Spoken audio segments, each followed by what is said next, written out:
Anak-anak semua, hari ini kita akan belajar mata pelajaran baru yaitu Food and Beverage. Food and Beverage ini akan kalian dapatkan di kelas 11 dan di kelas 12. Jadi kelas 11 kalian lebih fokus ke Food and Beverage Service, sedangkan untuk kelas 12 kalian akan fokus ke Food and Beverage Product. Baik, kita akan belajar KD yang pertama yaitu KD 3.5. Kenapa langsung 3.5 tidak 3.1? Karena saya memilih mulai dari yang dasar terlebih dahulu. Jadi yang pertama adalah KD 3.5, memahami pelayanan restoran. Pasti sudah pernah mendengar apa itu restoran. Kalau restoran itu di mana-mana pasti paling tidak kalian sudah pernah sekali untuk masuk ke restoran. Pasti sudah pernah merasakan pelayanan yang ada di restoran. Nah, sekarang kita akan kita akan belajar tentang apa itu restoran dan sebagainya. Baik, yang pertama, tujuan pembelajaran kita dulu. Nah, ini penting, karena kalau tidak tahu tujuannya, kita tidak tahu apa yang akan kita pelajari. Jadi yang pertama, kita akan belajar definisi restoran, yang kedua jenis-jenis restoran, yang ketiga struktur organisasi, yang keempat tugas dan tanggung jawab para pekerja restoran, terus pelayanan restoran, dan yang keenam adalah jenis-jenis layanan di restoran. Kita akan mulai dari yang pertama. Sebelum belajar tentang restoran, kita akan belajar dulu departemen yang menaungi restoran itu. Yang pertama adalah F&B Department. F&B Department atau Food and Beverage Department adalah departemen di hotel yang melayani makanan dan minuman tamu, baik itu yang tinggal di hotel maupun yang tidak tinggal di hotel. Nah, FB Department ini memegang peranan penting, sama pentingnya dengan housekeeping dan juga front office department. Jadi ada dua bagian di FB Department. Yang pertama adalah front service, yang kedua adalah back service. Di front service ini dia ada restoran, bar, banquet, room service. Sedangkan untuk back service dia ada kitchen dan steward. Jadi front service itu adalah bagian FB Department yang langsung berhadapan dengan tamu. Sedangkan kalau back service itu dia tidak berhubungan langsung dengan tamu. Nih, jadi di front service itu ada, seperti yang saya bilang tadi, ada restoran, ada bar, ada room service, banquet, dan steward. Jadi yang pertama, restoran. Apa sih restoran itu? Sudah pasti ya, restoran itu fokus utamanya adalah menyediakan jasa makanan dan minuman. Jadi ada peralatannya, ada perlengkapannya, dari proses membuat, menyimpan, menyajikan, semuanya dilakukan di restoran. Dengan tempat yang tetap, dengan tujuan pastinya untuk memperoleh keuntungan. Yang berikutnya adalah bar. Bar ini adalah tempat untuk menyiapkan atau membuat minuman, menjual minuman baik yang beralkohol maupun yang tidak beralkohol. Ada juga bar yang menjual makanan ataupun tidak dengan makanan. Berikutnya adalah room service.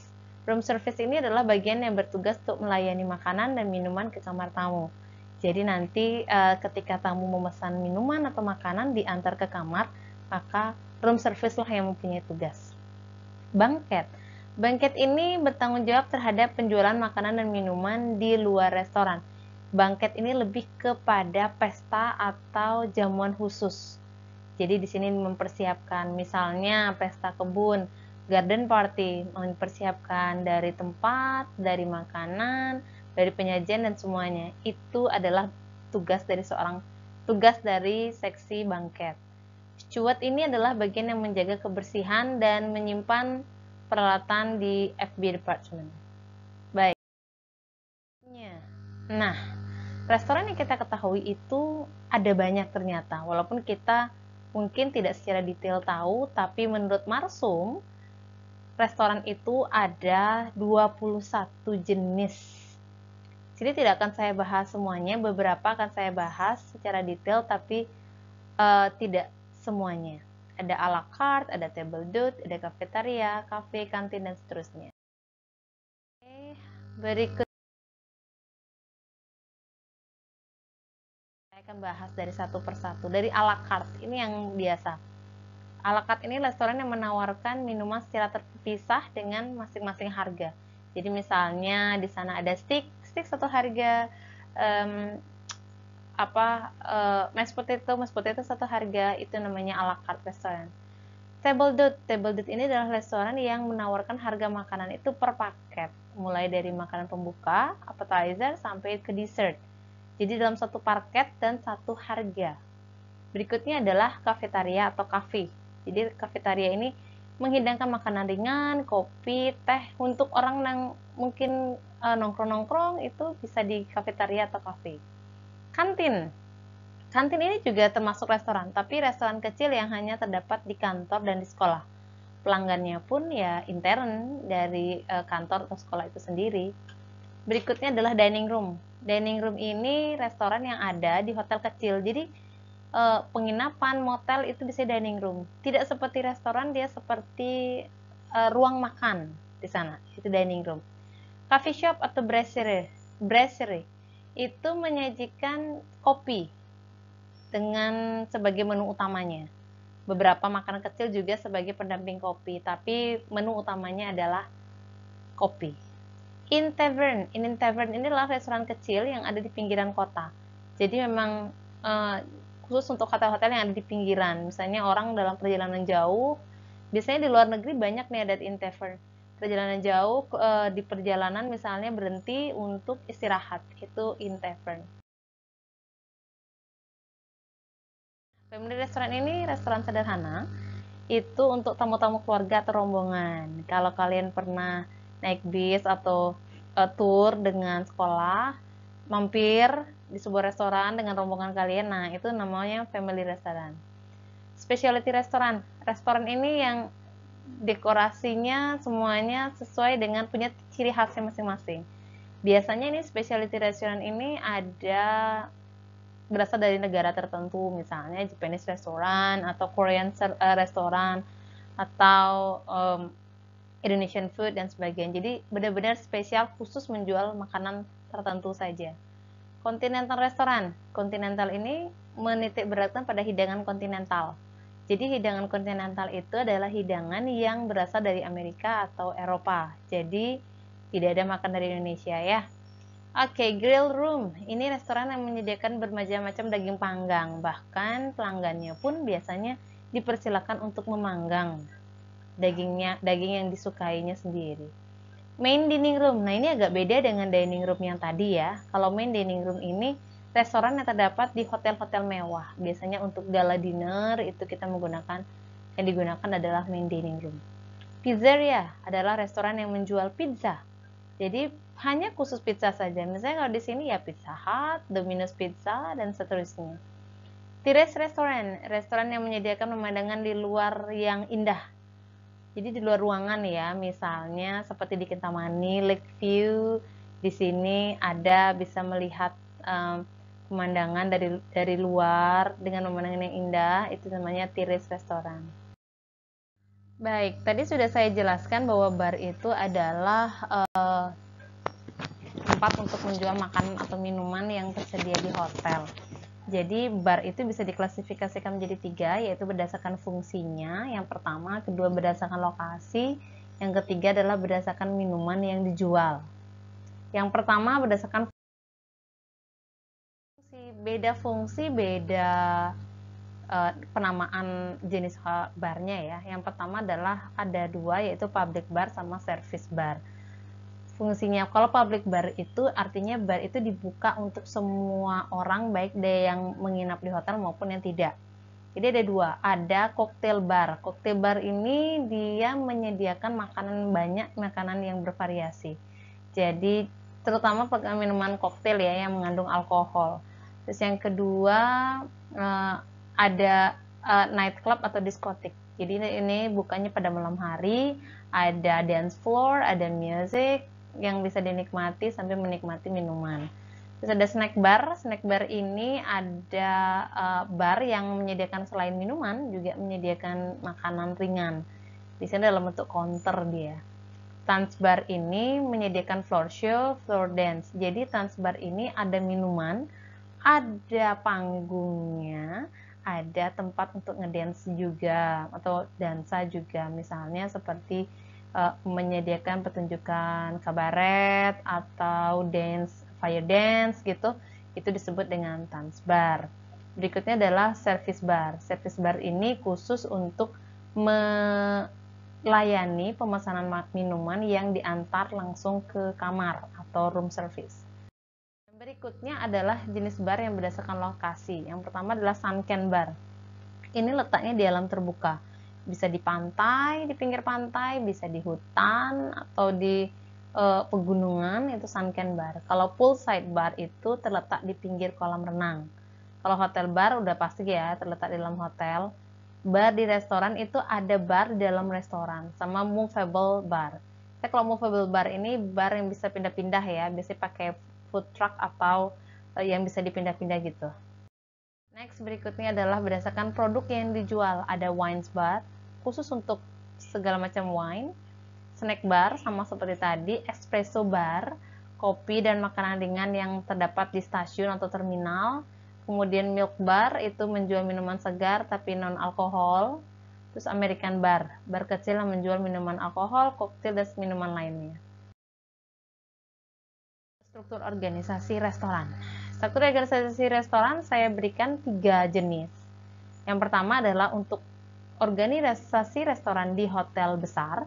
Yang kedua, struktur organisasi di hotel menengah. Dan yang ketiga adalah struktur organisasi di hotel kecil.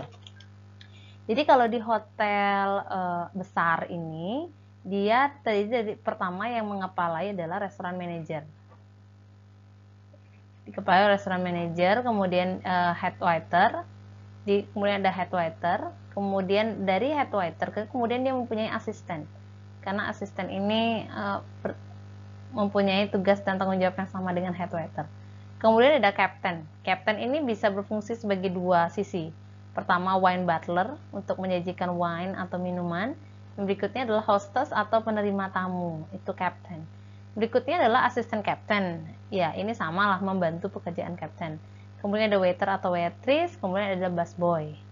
Berikutnya adalah head waiter. Yang menengah itu cuma ada head waiter yang pertama, kemudian asisten head waiter, kemudian captain, kemudian waiter. Kalau untuk yang restoran kecil hanya ada supervisor dan juga waiter. Baik, kita bahas masing-masing posisi di sana ya. Yang pertama adalah restoran manager.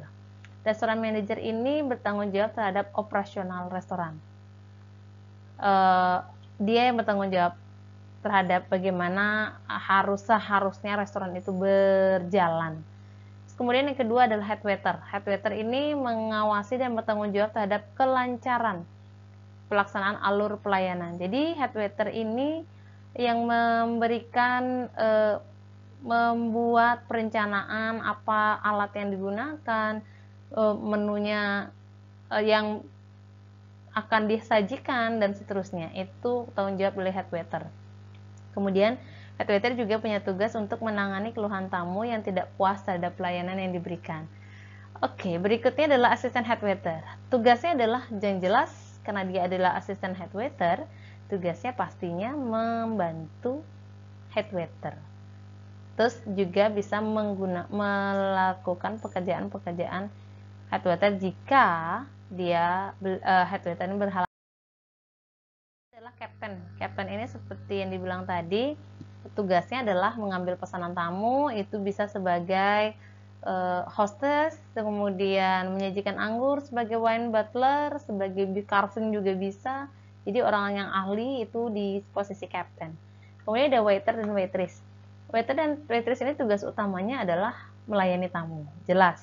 Dia punya tanggung jawab dari persiapan restoran sebelum buka, selama buka, pada saat tutup. Jadi pada saat sebelum buka tugasnya ya mempersiapkan semua peralatan, menjaga kebersihan dari peralatan yang akan digunakan, kemudian mempelajari menu dan sebagainya itu sebelum restoran buka. Selama restoran itu buka, tugasnya waiter dan waitress adalah melayani tamu dengan sebaik-baiknya, kemudian memberikan informasi kepada tamu tentang menu-menu yang disediakan oleh restoran. Pada saat tutup, tugas waiter adalah merapikan kembali, membersihkan peralatan yang digunakan. Jika tidak ada, dibantu oleh busboy.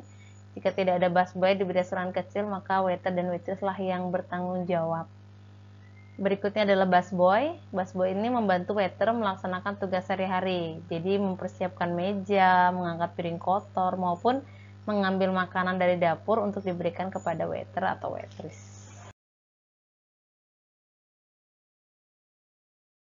Pelayanan restoran. Jadi kalau restoran itu ada 4 pelayanan major service di restoran. Yang pertama adalah table service. Jadi tamunya datang ke restoran, duduk di meja tamu, makanan minuman disajikan oleh waiter atau waitress.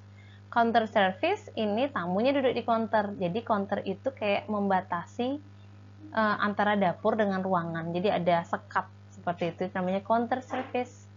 Terus self atau buffet service ini makanannya diatur di meja panjang atau prasmanan. Jadi tamu mengambil makanan yang diinginkan. Terus carry out atau take away itu artinya pembeli membeli makanan yang dibungkus untuk dibawa pulang. Ini counter service. Ini contohnya. Jadi seperti di McDonald itu namanya counter service. Jadi tidak ada pramusaji yang melayani. Jadi kita mengambil makanan di sana. Counter service. Self atau buffet service biasa ya, kalau kita kundangan ya pasti buffet service. Ada carry out atau take away. Nah di sini kalau pada saat pandemi ini benar-benar sangat dianjurkan untuk take away ya. Jadi makanan itu sudah dalam bentuk dibungkus di box kemudian dibawa pulang. Bisa juga melalui datang langsung ke restoran atau menggunakan fasilitas drive-thru.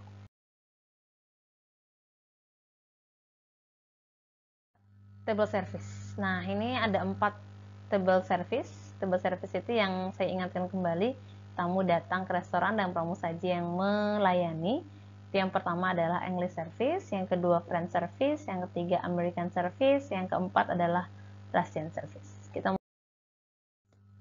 English service ini disebut juga family style service. Jadi makanan datang dari dapur, ada di atas platter besar seperti ini, di atas platter besar begini. Kemudian diberikan ke tamu satu, ke tamu lain. Jadi bisa juga diletakkan di atas meja langsung ya, seperti ini.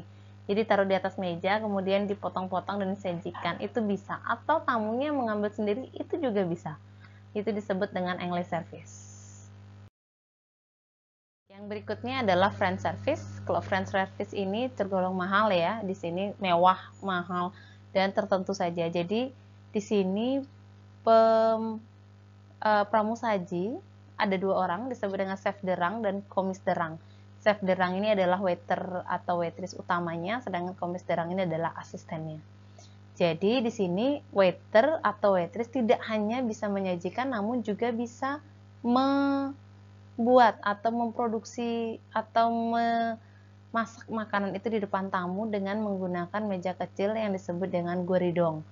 Jadi diperlukan sekali seorang pramusaji ya, benar-benar ini ahli di bidangnya. Kalau yang di French service tidak boleh sembarangan. Jadi harus bisa memasak, harus juga bisa menyajikan. Jadi chef de rang nanti akan menyelesaikan persiapan makanan, kemudian membuatkan makanan, kemudian baru commis de rang nanti menyajikan kepada tamu. Tugasnya. Ini namanya gueridong. Jadi di sini ada kompor, di sini ada stove, kemudian nanti dia memasak di sini di depan tamu. Nah, ini contohnya. Ini adalah chef de rang. Jadi ini memang pelayanan yang mewah ya. American service. Kalau American service ini makanan sudah ditata di piring di atas on the plate. Itu di atas piring, kemudian dari dapur langsung suguhkan kepada tamu. Ini yang paling sering kita gunakan ya. Jadi kalau ke restoran dari dapur, dari kitchen langsung disajikan. Itu namanya American service.